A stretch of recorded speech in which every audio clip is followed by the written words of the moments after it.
Bio je to najgori dan u njegovom životu. Marko je stajao ispred otvorenog groba, dok kiša bez milosti padala po crnom sanduku. Ljudi oko njega plakali su tiho, ali on je šutio. Nije imao suza, samo prazninu. Njegova kći, Lara, imala je samo 9 godina. Preminula je iznenada. Rekli su mu da je bila nesreća.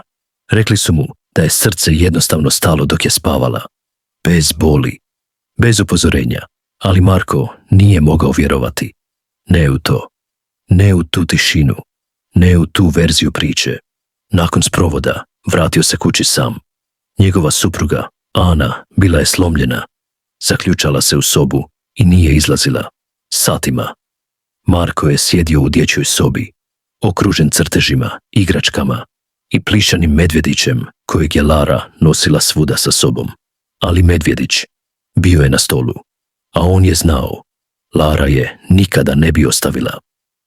Ton se mijenja, sumnjičavost, intriga. To je bila prva pukotina, prva rupa u priči. Marko je pokušao ignorirati osjećaj koji mu se šuljao kroz grudi, ali nije mogao. Nešto nije bilo u redu. Počeo je tražiti.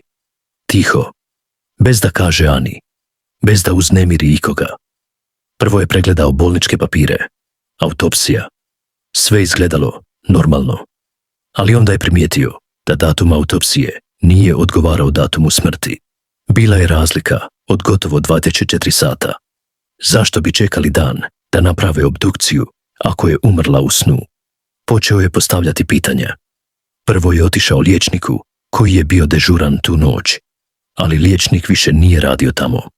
Navodno je dao otkaz samo dan nakon Larine smrti. Ton postaje napetiji, prijetnja, paranoja. To nije mogla biti slučajnost. Marko je otišao dalje.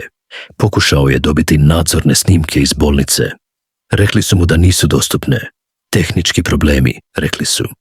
Ali on je poznavao jednog starog prijatelja iz policije i nakon nekoliko dana, tajno, dobio je jednu snimku. Snimku koja je promijenila sve. Na njoj se vidi Lara, hodajući hodnikom. Sama, dan nakon što je navodno preminula, Marko je zurio u ekran, u njeno malo tijelo, u pidžami s jednorozima. Kako hoda, zbunjena, kao da traži nekoga. Bio je uvjeren, njegova kći je bila živa. Barem još jedan dan. Ali gdje je onda bila i što joj se dogodilo? Sredina, ubrzavanje ritma, otkrivanje misterija.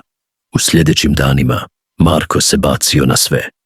Zapise, bolničke radnike, čak i sumnjive telefonske pozive, koje je Ana primala kasno noću, koje je uvijek odbijala komentirati. I tada je otkrio nešto još jezivije. Lara je bila dio kliničkog ispitivanja, eksperimentalnog.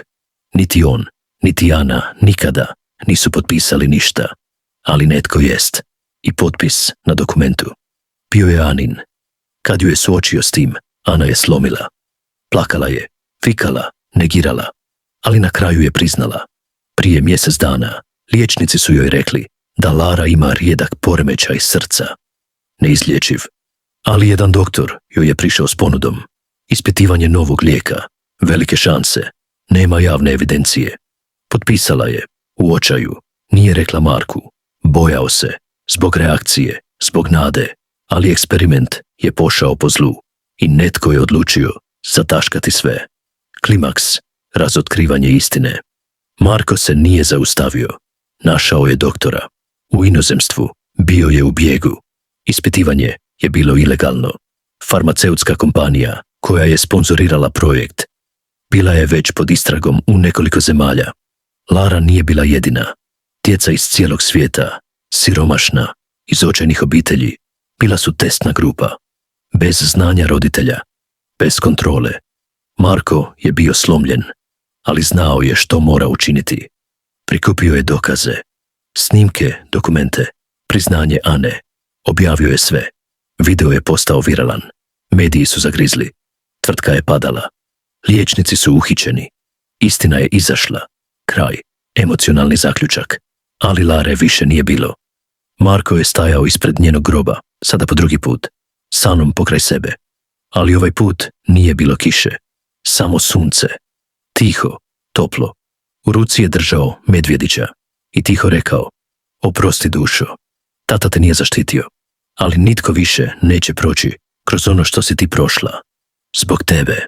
I tada je osjetio, možda prvi put, da Lara nije otišla uzalud.